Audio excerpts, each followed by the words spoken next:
made sure we registered him for his NCAA eligibility early on, did as much research as I could, talked to lots of different people, received lots of advice and guidance from a number of people at the collegiate level, at the regional and national travel levels from many great organizations, and watched a lot of these more recent changes over the last 24 plus months in NCAA regulations change. Hello, everybody, and welcome to Clearing the Bases, the podcast where we step up to the plate and dive deep into the world of youth baseball. I'm your host, Jimmy Filangieri. On this show, we discuss all things related to the preparation and development of youth baseball players, coaches, and yes, even parents. So sit back, settle in, and get ready to hear from some of the greatest baseball minds out there. In the past, when a person went into the transfer portal, in a lot of cases, the student had to have a year of waiting. That was lifted a while ago. And with that, and now the refocus of a number of certainly higher level programs, but open to all programs, is for this large number of students who enter the transfer portal every year. And every college student has the opportunity to do so. And it almost becomes its own version of free agency for a player every single year. So today we're going to jump into the world of college recruiting. We all know that there's been so many changes in the landscape of college recruiting, where you have the transfer portal. They're talking about dropping the rosters down to 35. There's the NIL. There's differences in scholarships now, where the scholarships used to be 11.7, and now they're changing the rules where they can offer full scholarships for the whole roster. So I thought it would be a good idea to bring on a good friend, a really good friend, and his son just graduated high school, and he's starting to deal with all of this stuff, and I thought it would be a good idea to bring him on, and let's get his perspective on what's going on with college recruiting. Hey, Pete, thanks for coming on. Hi, Jimmy. Good morning. How are you? I'm doing good, and I'm really looking forward to getting into this because there's so much to cover, and I think that you have a unique perspective of being right in it right now. So there's no speculation. We could say exactly what's going on. Yeah, no, thank you for this opportunity. So I want to just address something you mentioned in my introduction. Most people would think that, well, if my son just graduated high school, aren't I late to the game in doing this? And so my son is doing a post-grad year, and that is something we had consciously decided actually back in 2020 when COVID hit, because my son is a very young, would have been a very young 2024 grad. And we, again, made that conscious decision. He did not want to reclass. He wanted to stay with his friends. So we said, okay, then you can do a gap year after a post-grad year following your graduation from high school. Well, I'm going to interrupt you there for 1 second, because what I want you to do, I want you to explain to everybody what a post-grad year is, because there are people out there that may not know. So for post-grad, the difference between post-grad and reclass is, so if we were to reclass my son, we would have held him back a grade while he was still in school. And he would have repeated a grade either through a prep school or homeschool, and then started his high school a year later. He did not want to do that. We perfectly understood that, my wife and I. So we chose to go down the post-grad year. So the postgraduate year is something where he will be working with a program that specializes in furthering the training and development of him from both strength and conditioning perspective, as well as baseball skills perspective, allowing him to mature more, both age, physicality, and be better prepared when he enters college, which will be next fall of 2025. if he were to start school right now, he would be competing as a 17-year-old because he's still 17 for some time, and he would be competing against 20, 21, 22-year-old players. We felt that would give him a better opportunity to find the right school for his education and play baseball at the level that would be the best fit for him. Yeah, because even I believe this coming year is the last COVID effect year, or was it this past year? I believe it's this coming year. Yeah. We've seen certainly, obviously, the effects of COVID from a impact on college recruiting has lessened and lessened. But yeah, the super seniors and whatnot from COVID are dissipating at this time. Right. So to your point, he could even be competing against kids that may be as old as 24, possibly even 25 as a 17-year-old. So, if he entered as a 24 grad, that's correct. Right. That's what I'm saying. So, Yes. I just want people to understand where this decision comes from and, why people are looking at it as an option. So tell me, all right, so he's going to do his post-grad. And when he does his post-grad, like, where does he do it? Where does he go? So our plan right now is to work with a facility, an organization that specializes this out of Charlotte, North Carolina. And it's run by a very reputable group of people, former baseball players, Major League Baseball players, minor league baseball players. And it'll be done out of Charlotte, North Carolina. Right. We can actually say it. He was a guest on the show. Okay. So Jeff Schaefer's Pro Stock Royals Academy in Charlotte, North Carolina. Okay. And, again, get into it a little bit. Tell us a little bit about how this helps. What are they going to be doing, and that type of thing. So people understand what this is all about. Jimmy, an important thing to note, the introduction of Pro Stock Royals Academy and Jeff Schaefer came about through Coach Angel Lugo. Coach Lugo has been a coach, a mentor, and an advisor to my son, Charlie, for the 9 years that he has worked and played for him out of the Cadets Player Development Academy, where Charlie has been playing his summer ball for the last 9 seasons, has worked on his skill and conditioning development along the way.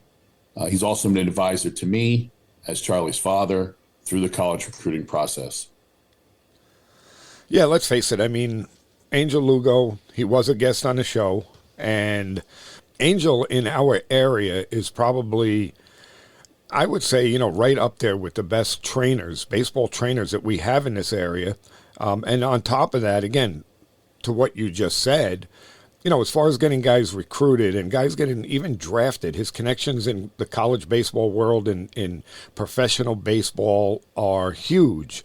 So, yeah, I mean, Charlie's been in good hands, and he's going to do fine because of that.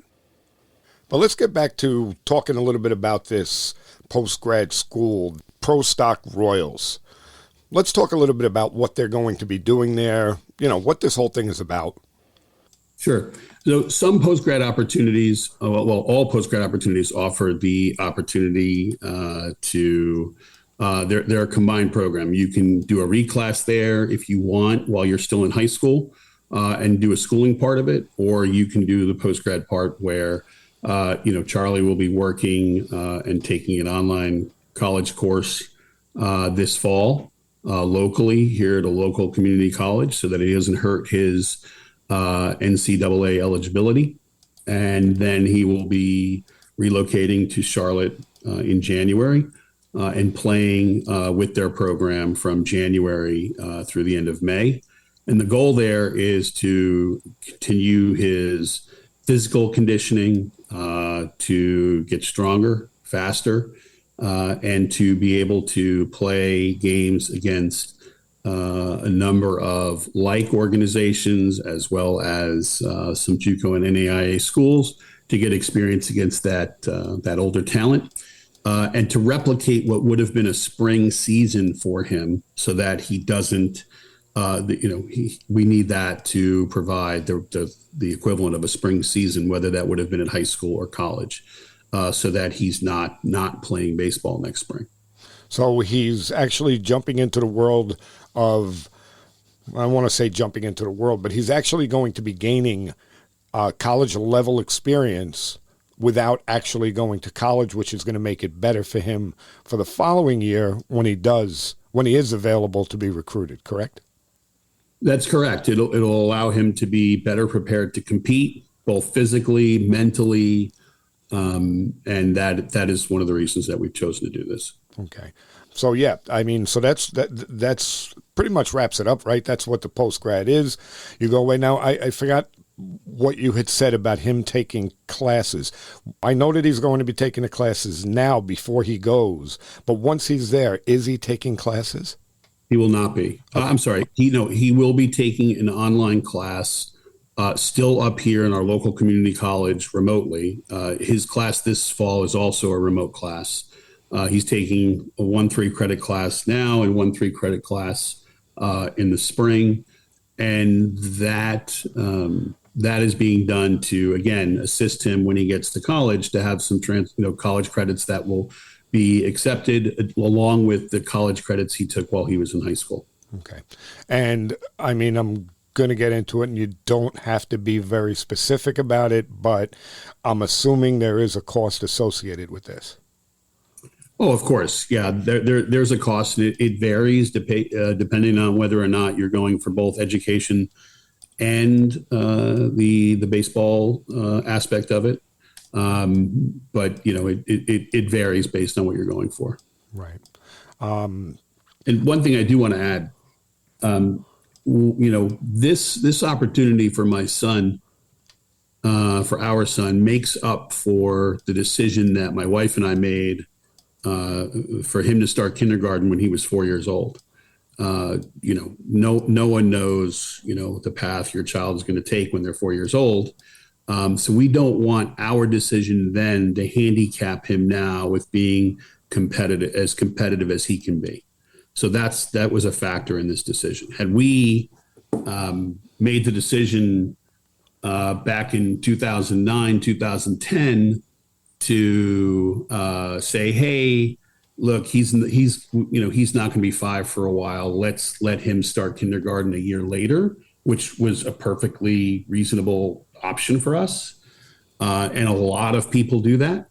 My son plays with a teammate who is 6 weeks younger. I'm sorry, 6 weeks. 6 weeks younger than he is, but is a 2025 grad. So we're just, by making this decision and allowing my son to do this, we're effectively negating the decision my wife and I made when he was 4, starting kindergarten. We approached, and really I should say my son approached everything as if he was, going to play college baseball or he hopefully would have the opportunity to be selected by somebody to start college in the fall of 25. But that's where the plan. That's what it is now. He's going to start he'll start college in fall of 25. Right. Okay. All right. So this year, his summer baseball would have been, again, because he has graduated high school, would have been his normal recruiting time. So actually, last year would have been as a junior. Last year. Yeah. Yes, last year. But so you almost had a kind of advantage of being able to sit back and kind of watch things unfold. So tell me a little bit about what you learned. Yeah, so I did not wait until this year. I'm someone who likes to plan many years in advance, although I didn't plan when he was 4 that he was going to be wanting to play college baseball. So I don't plan that far in advance. If I could predict that future, I'd be doing other things. But, when we realized what we were going to do, I started researching, made sure we registered him for his NCAA eligibility early on, did as much research as I could, talked to lots of different people, received lots of advice and guidance from a number of people at the collegiate level, at the regional and national travel levels from many great organizations, and watched a lot of these more recent changes over the last 24 plus months in NCAA regulations change, and including those from the changes that were put in effect from COVID, where they expanded rosters to 40 and they allowed an added year of eligibility because all these college students who missed out in 2020, the opportunity now for these super seniors and whatnot. And you could have through the 24 year, you could have had a person who had redshirted that first year of COVID, who was say a freshman who had redshirted, still granted another year for a super senior. So that's where you get the 23, 24-year-olds coming in, right, and competing against. So after Charlie was playing his summer year last year, I've continued to monitor and watch the additional changes that have been proposed. Some have been implemented over the last 12 months or so.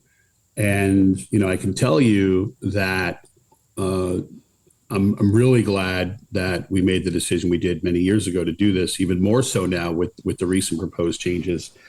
And with regards to the recruiting process over the last 9 months, I will say that we definitely saw the effects of the proposed changes. Certainly the one of the changes that were made with regards to the transfer portal. And this was made a while ago, but it's become much more prevalent in the last 2 seasons, especially this year. I saw an impact this summer specifically where in the past, when a person went into the transfer portal, in a lot of cases, the student had to have a year of waiting.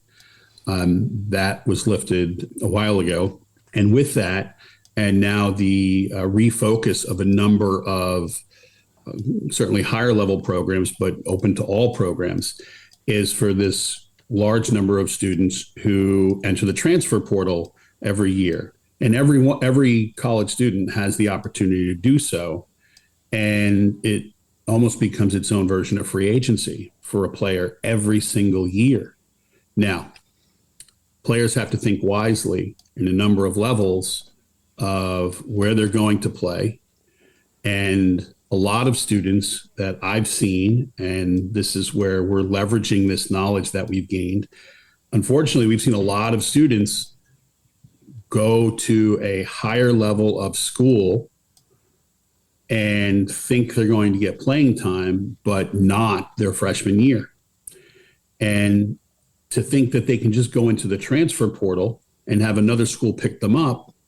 Well, if there's no playing time and no data in which you can show that you had for the prior season, coaches, I'm seeing them respond all over social media that what basis did they have to pick you up and to make a decision on bringing you to their program? So it's very important that, and Charlie and I are looking very carefully at making sure that we find the right level for him to play at, where he has a chance to compete for an opportunity to play to some degree as soon as possible.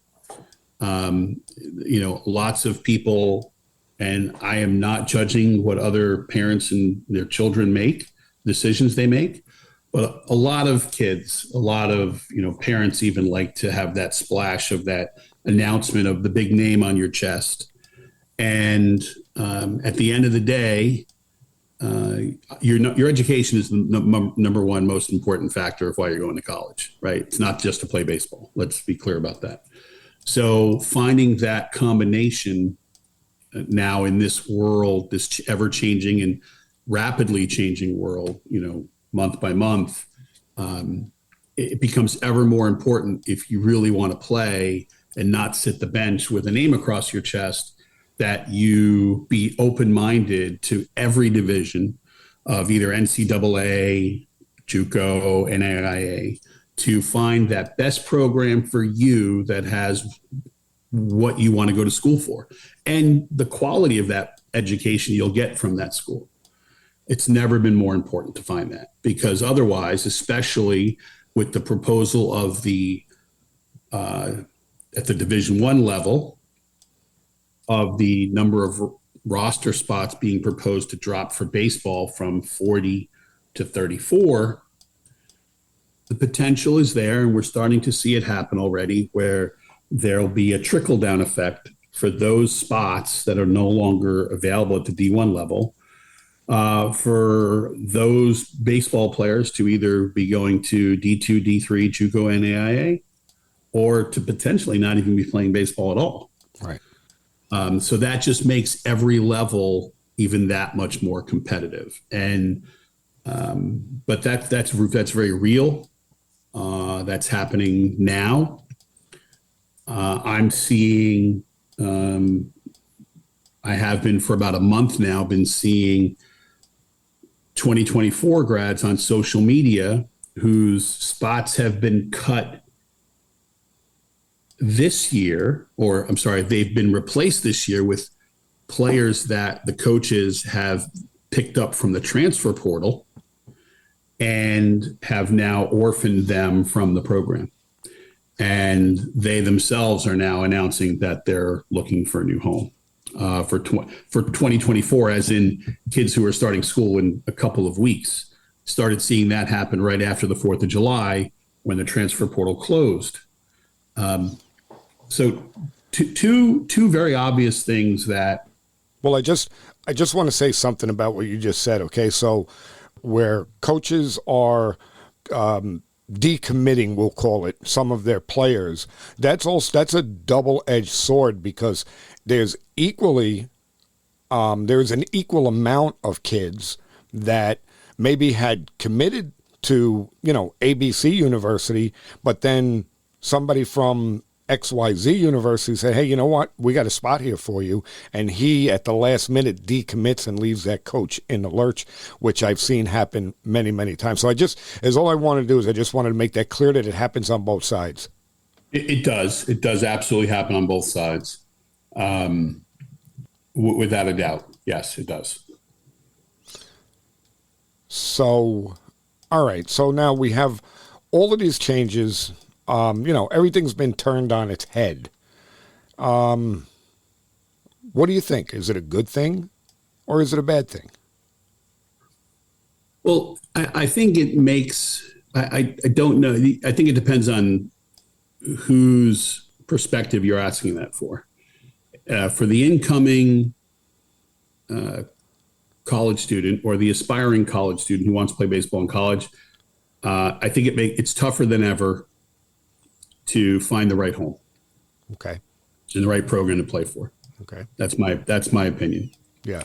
I think it also, nobody's guaranteed playing time anywhere they go. You have to earn it. Right. 1,000%.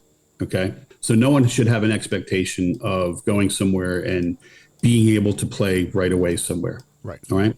You need to do your research. You need to look at the rosters. The players need, the aspiring students need to take the time to work with their parents, but they have to take the initiative. If they want it badly enough, they have to say, well, Mom, Dad, I really like this school, but, they have a freshman and a sophomore shortstop or middle infielder on their roster from last year.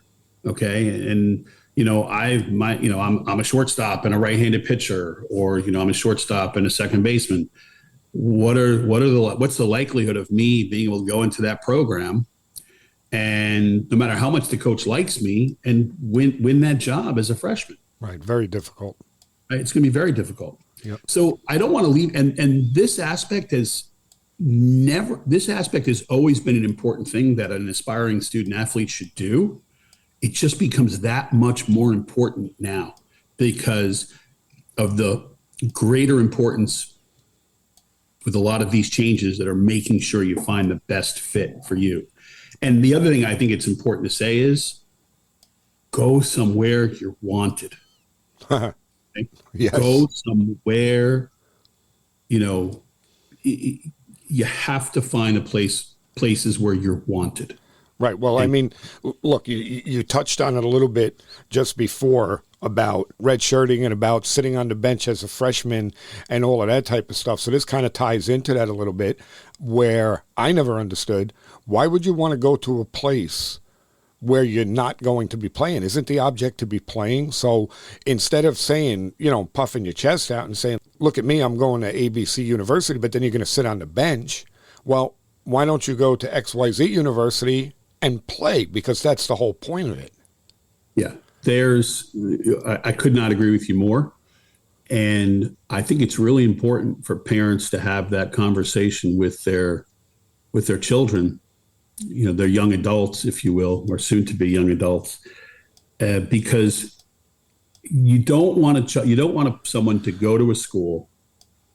I'll give you my son as an example, and you've coached my son before, both at the high school level and at the younger travel level, or early teens travel level. So I just want to footnote disclaimer: this is not me, bragging, my son, etc. It's actually, I'm mentioning this because it's super important. Okay. Way back when my son was 9 and started playing travel baseball for the first time, he started playing travel baseball because he wanted to play more baseball than just his spring community baseball league. Okay. His spring little league. And so he played a spring season, but he was fully committed to his community ball program as well. And that was something I said to him. He could not abandon his commitments to that. And the reason I go back that far is because he was the only player 9 years ago in his little league in the minors division that was playing travel baseball. So a lot of the parents wanted to understand it better, and they had not necessarily heard of it then, although it was prevalent. And some of the parents came out on Memorial Day weekend when he had a tournament nearby. And when the weekend was over, their comments to me was, "Oh, they're all a bunch of Charlies out here." Okay. So what they meant by that is that, wow, the caliber of play here is higher. And, everybody here is more like, some of the better players in our league. And I said, yes, that's correct. So I tell you that because my son has been fortunate enough throughout his, career so far to be a starter all the time. And he's not used to sitting on the bench. And it has nothing to do with, a couple of dads and I coached him at a very young age, because I have not coached him since he's 12. Okay. But at 13, 14, 15, 16, to where he is today, JV, varsity, high school, he's not a person that sits on the bench. He's a starter. And he's been very fortunate to have that opportunity. So he doesn't know what it's like, and doesn't know what it's going to be like when he goes to college, no matter what level he winds up going to, and has to, sit the bench for some time. It's going to happen. The worst thing that can happen to a player, though, is to have false expectations, not done their research of the roster squad that's there that they have today, and knowing and having that dialogue with the coach where that player is going to fit into their program, and what is the trajectory that coach sees for that player. That is a critical piece of communication that must be had. Yeah. And there's still no guarantees with that. That's what the coach sees. Maybe somebody gets hurt. Maybe somebody decides to leave the program. It could open up new doors. But if you don't know what the coach's plan is for you, anticipated plan, or you don't know what that roster looks like already based on the current season that just wrapped, then you've not done your homework and you're going to set yourself up for failure. And the worst or at least heartache. Or heartache. Yeah. Or heartache. Yes. That's a better way to describe it. So the worst thing that could happen is you go to school, you start your fall practices, and you're competing for a position, or maybe not even. Maybe you're told, look, you're going to have a chance to compete for the position as a sophomore, but right now you're going to work out with the team. You're on, you'll get maybe some spot opportunities here or there, but that's your role this year. And some kids are not going to be okay with that, right? Or they're going to struggle with it. They're going to struggle with it badly, and then they might decide to leave the school. Right. I've seen that happen time and time again. And now you're behind the eight ball because, I liken it to in business. When businesses hire people, they don't like people who hop around a lot from job to job, because it shows lack of stability. And it at least for me, I've been in the business world for 40 years. As a hiring executive, I don't like to hire people that hop. I want people who are going to set up shop and give me, 3, 5, 10 years of their career. I want the people who want to be here. Right. Right. And coaches are no different in that, right? Coaches want that. So now if you create a situation for yourself where, you leave school after 6 months or a year because you didn't get any playing time, it goes back to what I said earlier. How do you expect another coach, if you jump into the portal, to want to take you with no real data to support your playing ability other than what you were doing 2 summers ago and during high school?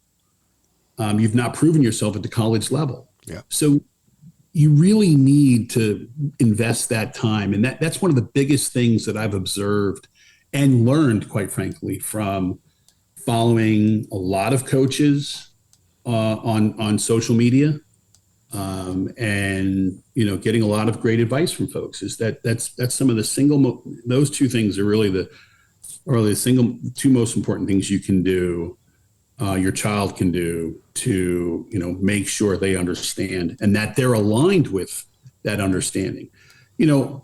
I've seen some kids who are fine with being a bench player 3 or 4 years and get a chance finally to compete their senior year. I know my son would not be okay with that. Right. Okay. He would likely leave baseball if that were to happen. Right.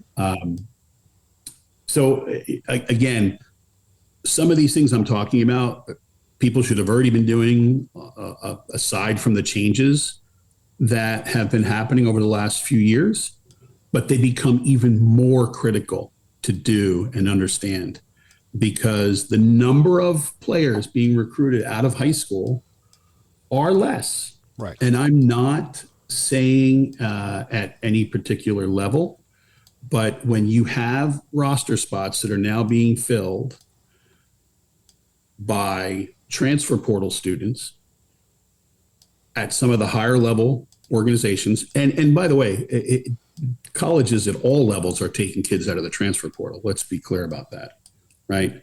Oh, absolutely, yeah. But you with the roster sizes coming down at the D1 level, and let's be clear, the 40 to 30 proposed reduction, not every D1 school carries 40 people on their roster, 40 players. Okay, so if they're not carrying 40 players, they're carrying, I know a number of D1 schools here in the Northeast that carry 34, 35, 36. So yeah, they'll have a spot or two less maybe. But certainly the bigger schools going from 40 to 34, yeah, I mean, those schools will obviously cut those spots. Right. But again, that kind of has the trickle down effect of those players whose roster spots have been cut are likely players, by the way, that weren't going to play there in their freshman year anyway. Right. Right. Right. And there's no guarantee a freshman's going to, that it could be a freshman. It could be somebody who, could be a sophomore, could be any age that gets the person that gets cut from the team, from the roster. But it will make those other divisions that much more competitive. Right. So here's the problem that I see, and you touched on it a bit. And, we had mentioned Jeff Schaefer. I spoke to Jeff Schaefer a few weeks ago, and he was telling me about players that had to redshirt in junior college. So that alone shows you right off the bat that things are changing, because that never used to happen. A number of things, and I was going to say this. A school could really my son is talking to a number of schools right now, and depending on the school, depending on the level, obviously with redshirt and some of the proposed changes with NCAA, he could go to a school and be told, listen, we're going to take you, we're going to offer you a spot, but we're going to redshirt you. Right. Okay. It doesn't matter that he's already in a post-grad year. It could be, maybe they have somebody, maybe they really like him at a position and they have a grad student or a senior who they know is graduating and leaving the program, and they want him to come in. And if that were the case, maybe it's 2 years out. Maybe they have a junior who's going to graduate the following year. So they're going to redshirt him, right? And then let him get some time next year when the other player is a senior that's going to depart. Right. But they want him to, they really like him. They want to be part of the program. They're going to redshirt him for the first year, and then he'll be able to mix in a little bit as a redshirted freshman to start get some playing time. And then maybe the trajectory is that he would take the position, right? That's a common thing I'm seeing happen today. Right. The other thing I'm seeing happen, and this is important, okay, because it goes directly to what we're talking about with post-grad, right, is I see a number of players this year that are a 2025 grad, and not a post-grad 25, but a 2025 grad. And then you see they announce a commitment to a school, but now all of a sudden they're a 2026 grad. And what's happening is a lot of colleges today are telling the player, hey, we really like you. We know you have another year ahead, but we want you to develop another year, reclass or do a postgrad. Right. Okay. Right. But we'll verbally commit you now. Right.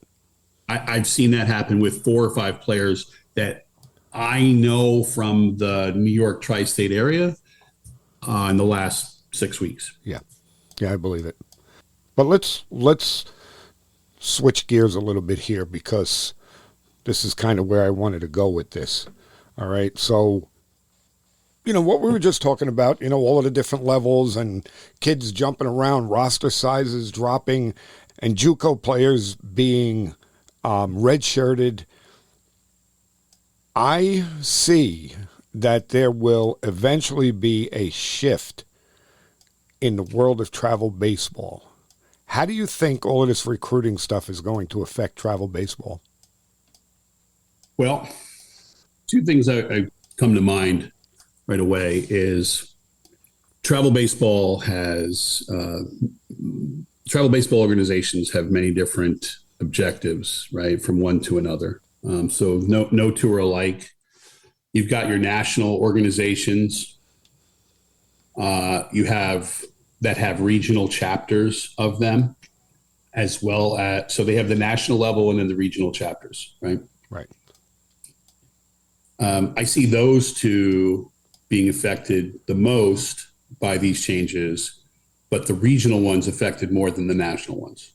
Okay. So if we already know now that, and I've observed this firsthand this summer, we know that college coaches are looking to the transfer portal more so for their needs first.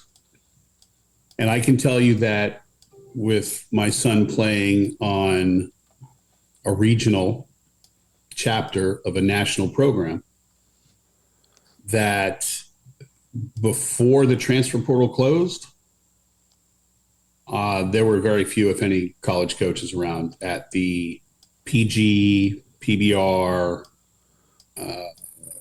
equivalent events that he was attending. So events he's attended last summer where college coaches were prior to the 4th of July.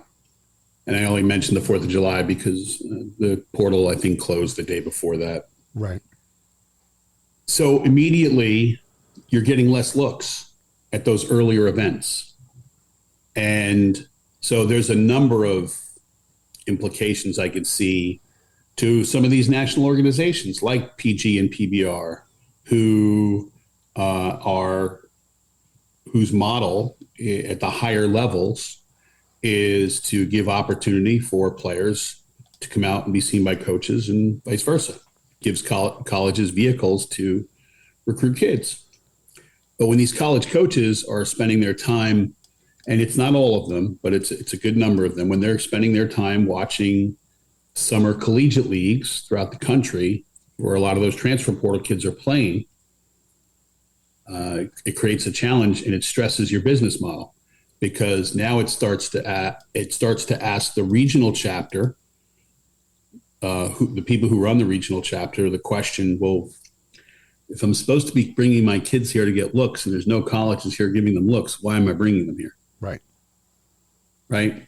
Which could cause the tournament companies, showcase companies, to pivot their schedules so that it's a little bit. I do expect to see some of those events get altered next year, and some of them shift to after the portal closes. And again, keep in mind, I'm not suggesting that every age group follows this particular model of college recruitment, but for those that do is what I'm speaking to. Right.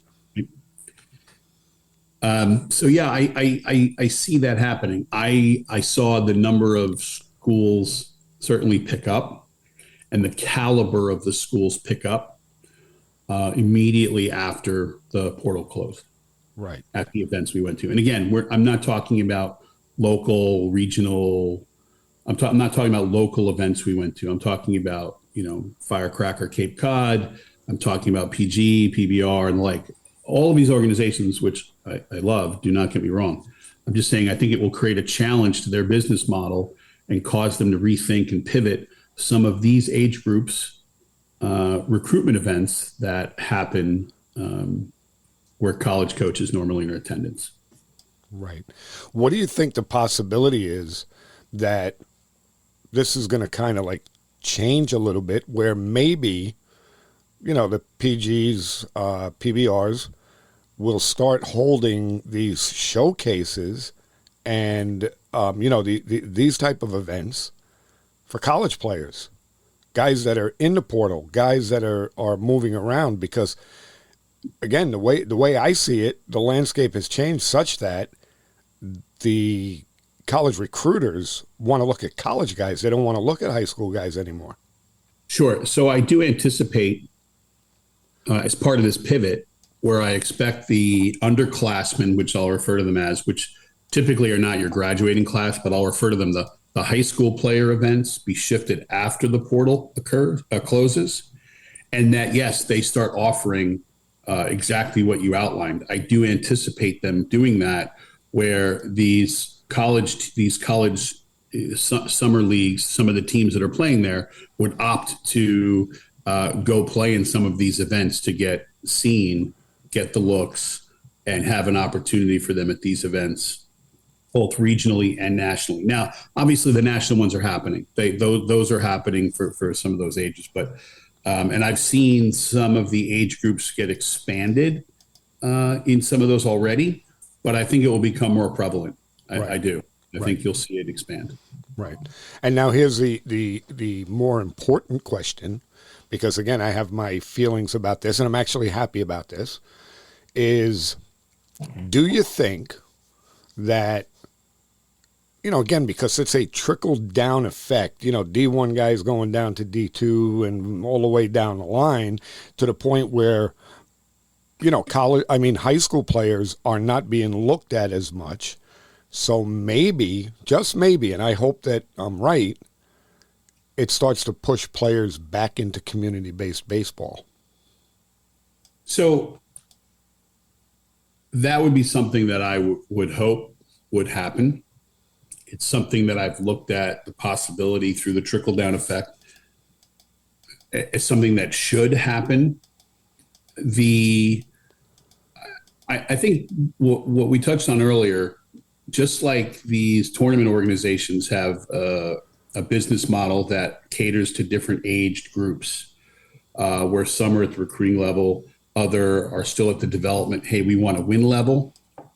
I think that it's going to cause us, it will cause parents, educated parents who've done their research, to look at, even at earlier ages, what am I really getting out of travel baseball? Right. And we've seen the migration over the last 30 years. And yes, I'll say 30 years because I can remember when I was still playing school ball, high school ball, and rec ball, community baseball, when I was playing in my local little league, big league, 16, 17, 18 years old while I was in high school. I couldn't play during the high school times, but when that ended, you could pick that up. There was a travel team that was regionally based, but there was one. Right. So we're going back, 37 years ago, right? There weren't thousands around you like there are today within your region. There was one, and you knew somebody whose friend or brother or cousin was on that team. Right. Right. But in my 16 to 18-year-old league, we had 16 teams of, 13, 14, 15 kids a team. Right.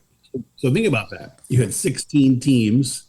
Now, again, it's 37 years ago, but with the trickle down effect and of what's happening at the highest levels of travel baseball, I think that for those organizations at the younger levels that start to see what's happening at their older levels, I think, and I'm hoping, and I'm going to work with a lot of the neighboring organizations that I know of here, to work with their community baseball leagues to require their players to, if they want to still play travel, they should play both. Right. And I think parents are going to start the question, because there's a misnomer here. Community baseball is taking it on the chin because the caliber of play is claimed to be the worst that most community. I do not want to speak for all leagues here. I know a lot of strong community baseball leagues of Little League, Cal Ripken, Pony throughout the nation. No, but you're right. That's what's being sold is Yes. that it's not good baseball, and it doesn't have to be that way. But go ahead. It doesn't. And what's happening is the perception is that it's not good baseball. Well, it's not good baseball potentially because, and I think psychologically, if we can figure this out, we can solve this problem. But in my example I gave for my son wanted to play more baseball. Okay. It wasn't like, oh my goodness, this is horrible baseball. My son's better than this. This was, hey, I really love playing baseball. And we had a lot of competitive teams and games at his age in our local community league, but he just wanted to keep playing it throughout the summer, beyond all-stars, beyond any of that. So that's why he started playing travel baseball.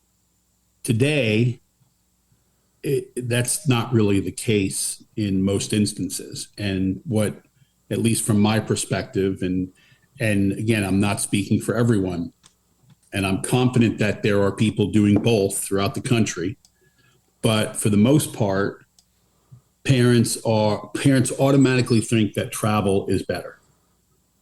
And it's travel ideally in a lot, because it's so easy to start a travel team today or a travel organization. It just is. Yeah. It never used to be, but it's such an easy thing to do that you can take a kid or take a group of kids who weren't happy with rec ball, community ball, and make a travel team out of them.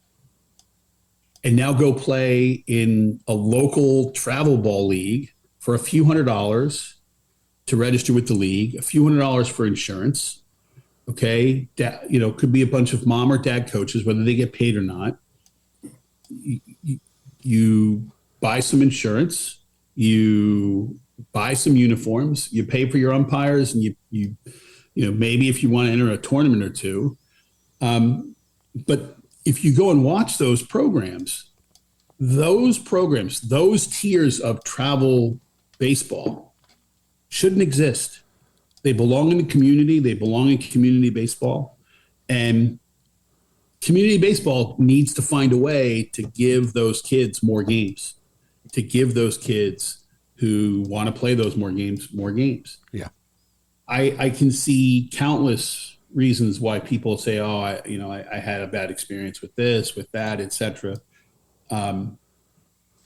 My hope, though, is that with the right education and the filtering trickle-down effect of what's happening in college recruiting and what I believe will happen, and I've seen start to happen at certainly the regional level of travel baseball, which I'm saying there still is a purpose for. Right. But I think the number of teams out there at every level of travel baseball has just really watered travel baseball down to what it should be. Right. Like, I got to go back to something that you just said, because I want to clarify it.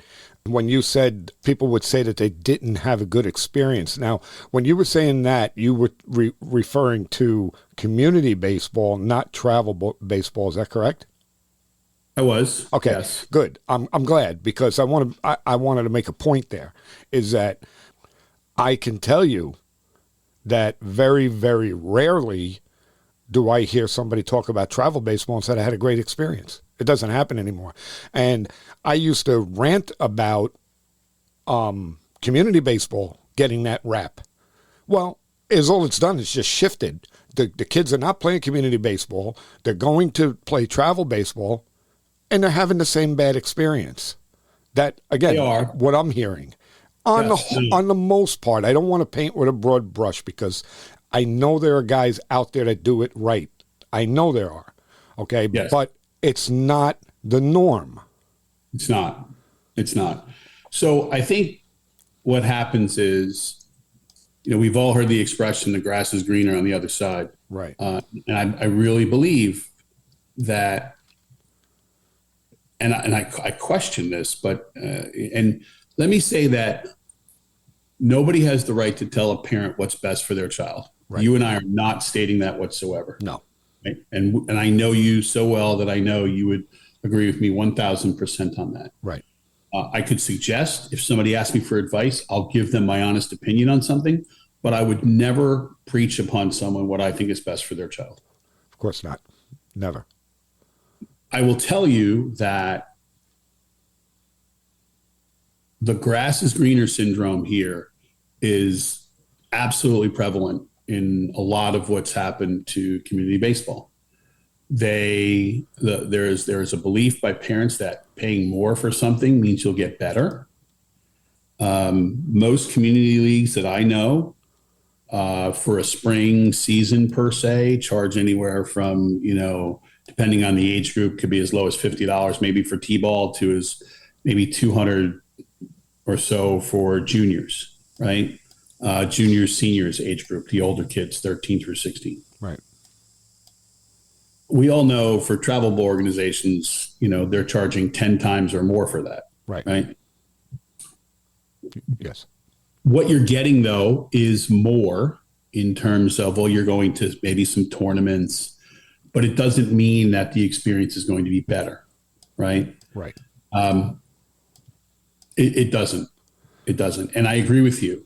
The complaints have shifted. A good thing to tell and to help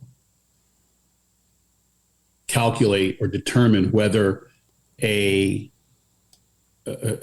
program or a particular team or a particular player has had a good experience with their program is to judge, similar to what I said about people hopping, right? when the college example I gave earlier, it's the same thing here. Is if you have a team that is very volatile and there's a lot of turnover, I don't care what age group it's at, right? Right. Then what's going to happen? You'll see that tells you someone's not going to stay and spend their money again at a program that they weren't happy with. It's very rare that you'll see teams stay together 10, 11, 12, or, and it gets harder as the programs go up in age and get towards those closer to college for those teams to stay together. Some kids, okay, maybe they've met their talent wall. Maybe they've decided they're not going to play anymore. All right, well, that's not on the program. Maybe there's something the parent thought they didn't develop as much as they should have this year, or they didn't get the playing time. And again, with travel baseball, it's pay to play. Now, you could say the same thing about community baseball, but you're paying 1/10 or less in community baseball. And there's requirements in a lot of community baseball that everyone has minimum amount of playing time. There's no such thing in travel baseball. Right. Most travel baseball organizations and national any accreditations or affiliations they're with. Right. Okay. So people are going to get their nose at a joint, and they're going to think, well, wait a minute, we're all going to think our kid's, one of the better players. I know some travel organizations here regionally, further north of where we live. I had a parent whose child was on our league's all-star team this year. And they said, oh, yeah, he's playing with this organization, up in Poughkeepsie. And they're like, there's 2 kids on that team that have never played baseball before. Right. And I'm like, why is that even happening? Right. Like those players should be playing in a community league to learn. Right. And if you focus on development. I'll tell you why it's happening, but Go ahead. I mean, it's very simple. They need to bring in the money. So they're not going to cut the kid or say to the kid, they won't be on. Look, I say it all the time. You need to be brutally honest. So what is wrong with saying to a parent, hey, you know what? Johnny looks like he has some potential. He's never played the game before. This might be a little bit too much for him. I think the best thing to do is to have him play maybe in a, community league where he can get his feet wet. But instead, what happens is they take the kid on the team. All right. The poor kid has never played in the game before. He has no clue as to what he should be doing. His coach probably is not running a lot of practices, so that he's not learning. I mean, Pete, I can go on forever and ever about that. I know it's a sore spot for you. Yeah. Yeah. And I understand why. I do. I think I think it shows where this shift has had this.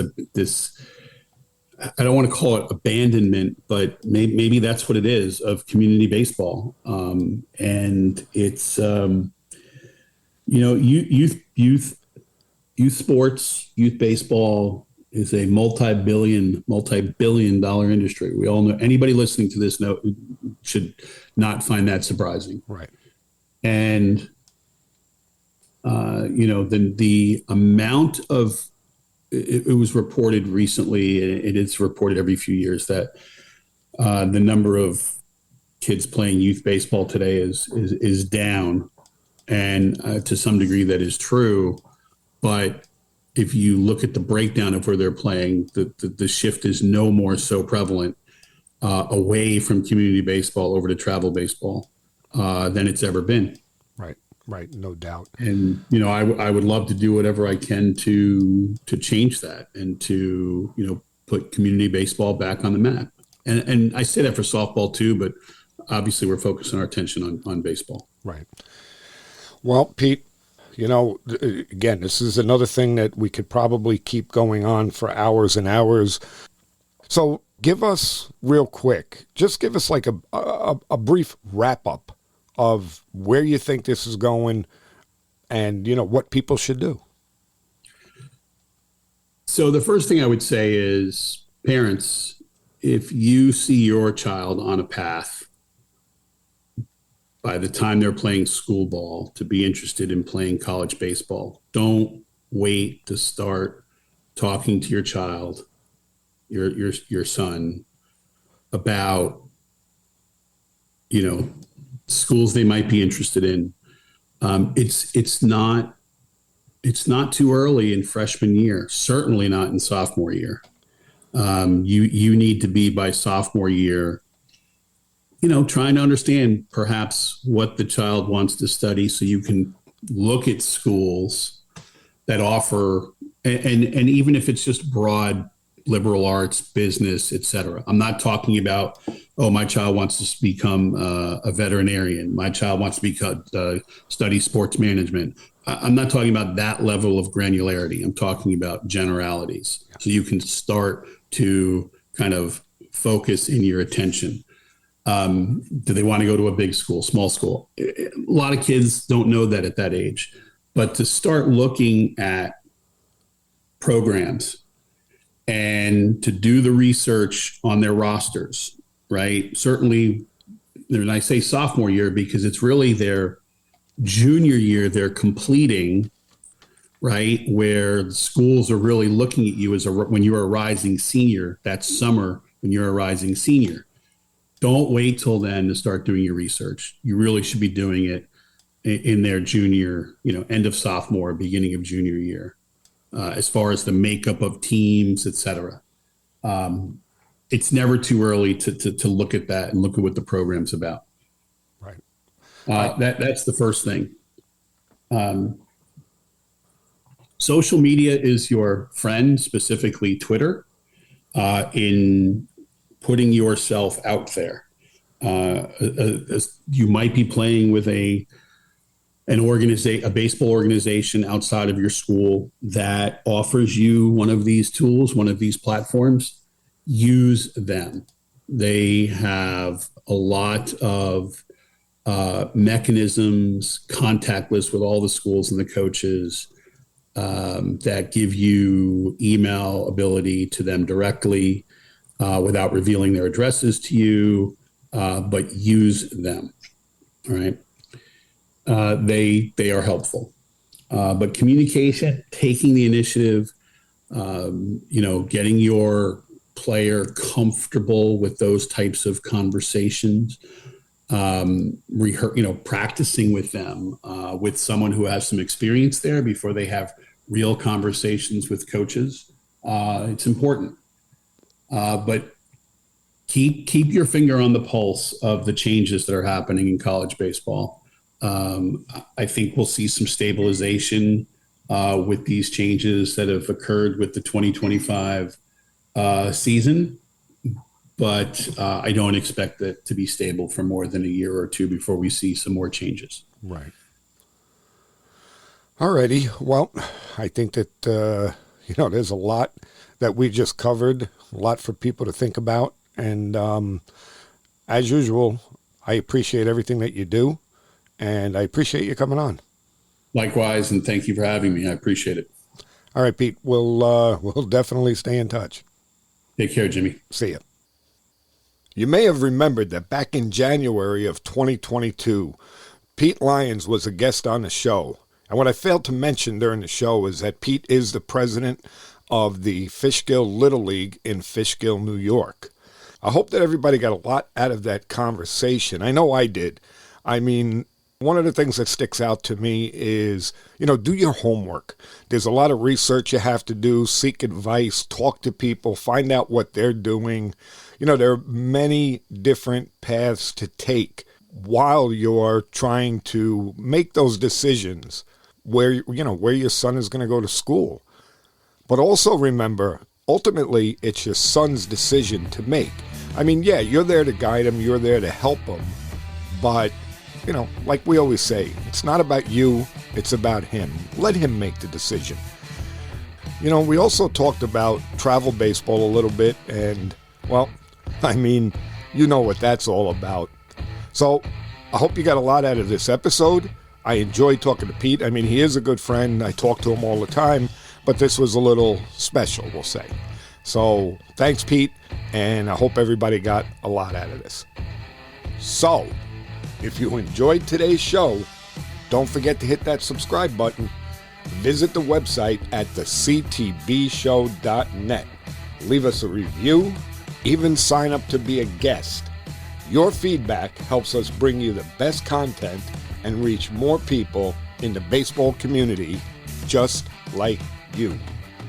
And if you have any questions or topics you'd like us to cover, reach out to us on social media, X, Facebook, Instagram, YouTube, and please drop us an email, clearingthebases@gmail.com. Once again, thanks for tuning in, and I can't wait to see you back here for the next episode. Until then, coaches and players, keep practicing, stay positive, and remember, people don't care how much you know until they know how much you care. Thanks, everyone. We'll see you on the next one.